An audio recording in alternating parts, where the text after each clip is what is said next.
हरमाड़ा इलाके में हुए दर्दनाक हादसे प्रकरण को लेकर अपडेट ये है क्योंकि कल दोपहर को भीषण हादसा हो गया था। 14 लोगों की इस हादसे में दर्दनाक मौत हो गई है। अब डंपर चालक कल्याण मीणा के खिलाफ मामला दर्ज हो गया है। दिग प्रताप सिंह की शिकायत पर हरमाड़ा थाने में मामला दर्ज किया गया है। गैर इरादतन हत्या की धाराओं में प्रकरण दर्ज है। हरमाड़ा थाना प्रभारी उदय सिंह को सौंपी गई है पूरे मामले की जांच। लेकिन गैर इरादतन हत्या तो हुई है, लेकिन एक नहीं, दो नहीं, 5 नहीं, 10 नहीं, कुल 14 लोगों की। ये वाकई में डराने वाला मंजर था। प्रत्यक्षदर्शियों ने जो बताया और जो वीडियो सामने आए, हम उनको बता नहीं पाए, ब्लर करके हमने जरूर आपको बताया, लेकिन आप अंदाजा लगा सकते हैं कि क्या घटना घटी होगी, क्या मंजर था उस पूरे रोड से लेकर उन अस्पतालों तक जहां पर एक के बाद एक घायल पहुंच रहे थे और फिर वो आंकड़ा बढ़ रहा था। ऑन द स्पॉट भी कई लोगों की दर्दनाक मौत हो गई थी। लेकिन इन सब के बीच में सबसे अहम यह है कि जो डंपर चालक था उसे पकड़ा भी गया, उसके खिलाफ मामला भी दर्ज हो गया है।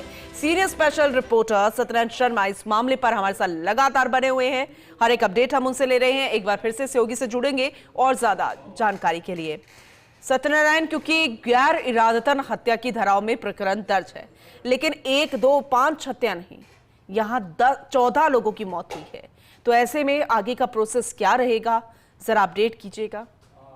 बिल्कुल पूनम, आपने बिल्कुल सही कहा कि एक हत्या नहीं है, 14 हत्याएं हैं। और 14 हत्या भी नहीं कहेंगे हम कहेंगे 14 परिवारों की हत्याएं हैं। इस पूरे प्रकरण के अंदर 14 परिवार तबाह हो गए। अभी भी कई लोग ऐसे हैं जो कि जिंदगी और मौत के बीच में जंग लड़ रहे हैं। अस्पताल में उनका क्रिटिकल हालत में उनका इलाज चल रहा है। लेकिन अब जो चालक है कल्याण मीणा, उसके खिलाफ गैर हत्या यानी कि आजीवन कारावास वाली जो धाराएं हैं वो धाराएं लगाई गई है। पूनम, ये तो केवल एक संदेश देने के लिए कि हाँ, आगे से हादसा नहीं हुई, हादसा तो हो गया, लेकिन इस हादसे में सबक क्या ले। एक आम आदमी, साथ साथ वाहन चालक, और देर रात को जब खुद मुख्यमंत्री वसुंधरा शर्मा ने उच्च स्तरीय मीटिंग बुलाई तो उन्होंने भी ये आदेश दिए थे कि अब राजस्थान प्रदेश के अंदर इस प्रकार के हादसों को रोकना होगा। तो उसके लिए काफी कठोर कार्रवाई करने की बात कही उन्होंने कि शराब पीकर वाहन चालकों के लाइसेंस रद्द किए जाएंगे, उनके खिलाफ कानूनी कार्रवाई की जाएगी। तो अब माना जा रहा है कि राजस्थान के अंदर ये जो हादसे हो रहे हैं लगातार, इन पर कहीं ना कहीं रोक लग सकेगी, अंकुश लग सकेगा। और ये जो चालक है, हालांकि ये पुलिस के हाथों के अंदर ही है, इसको गिरफ्तार कर लिया गया है। इससे पूछताछ भी शुरू कर दी गई है। लेकिन पूनम से पूछताछ पे हालांकि कुछ खास जानना नहीं है पुलिस को। जो हादसा हुआ है, इसने भारी रूप से शराब का नशा कर रखा था, इस कारण ये हादसा हुआ है। और ये गैर इरादतन हत्या यानी कि हत्या का इसका इरादा नहीं था, लेकिन फिर भी इसने घटना घटी है। तो इस प्रकार से इसको गिरफ्तार करने के पश्चात पूछताछ शुरू कर दी गई है और अब संदेश दिया जा रहा है। और साथ साथ जो हादसा स्थल था वहां पर अतिरिक्त पुलिस का जाब्ता लगाया गया है। और आज देखते हैं पूनम किस प्रकार से जो यातायात व्यवस्था रहेगी वो देखने लायक होगी कि मुख्यमंत्री के आदेशों के बाद में किस प्रकार से यातायात व्यवस्था चेंज होती है, जिससे कि ऐसे हादसों की पुनरावृत्ति को रोका जा सके। सत्यनारायण, आपने सही कहा, गंभीरता तो हमें मुख्यमंत्री से लेकर पूरे राज्य सरकार की नजर आई।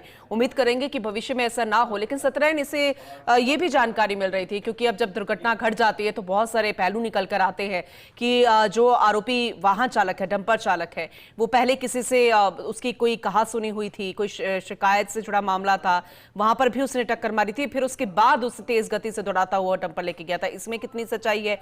दूसरा, अल्कोहल जांच, नो एंट्री में कैसे वाहन घुस जाते हैं, इससे लेकर भी कैसे सतर्कता ट्रैफिक पुलिस द्वारा बढ़ाई जाएगी। एआई का जमाना है, टेक्नोलॉजी में बहुत सारे नवाचार होते हैं, उनका फायदा कैसे उठाया जाएगा? बिल्कुल पूनम, आपने बिल्कुल सही कहा। इसने पहले 2 वाहनों को टक्कर मारी थी और वहां से बचता हुआ आगे तक आ गया था और लगातार अपने वाहन को भगा रहा था। जहां तक बात करते हैं नो एंट्री की पूनम, तो नो एंट्री जिम्मेदारी पुलिस की थी और इसीलिए शायद देर रात को 3 पुलिस अधिकारियों को निलंबित किया गया है। एक सीआई लेवल के अधिकारी है, एक एसआई लेवल के अधिकारी है और एक हेड कांस्टेबल। इन तीनों को रात को सस्पेंड किया डीसीपी ट्रैफिक ने। और अब मौके पर पुलिस का जाब्ता लगाया गया और यही बात कही गई कि नो एंट्री के अंदर कोई वाहन अगर आएगा तो जिम्मेदारी खुद एसपी की होगी, सीआई की नहीं होगी। तो माना जा रहा है कि सख्त कार्रवाई करने की बात कही है। साथ साथ जो ट्रक वाले होते हैं उन्हें जागरूक करने की बात कही गई है। अगर शराब पीकर वाहन चलाते हैं तो उनके लाइसेंस रद्द के साथ साथ उनका जो वाहन है वो भी जब्त करने की बात कही गई है। पूनम, सत्यनारायण, हम भी यही उम्मीद करते हैं कि अब अगर कोई एक्शन लिया जाए तो वो एक्शन किसी दुर्घटना का इंतजार ना करे। बहुत शुक्रिया सत्यनारायण, विस्तृत अपडेट देने के लिए।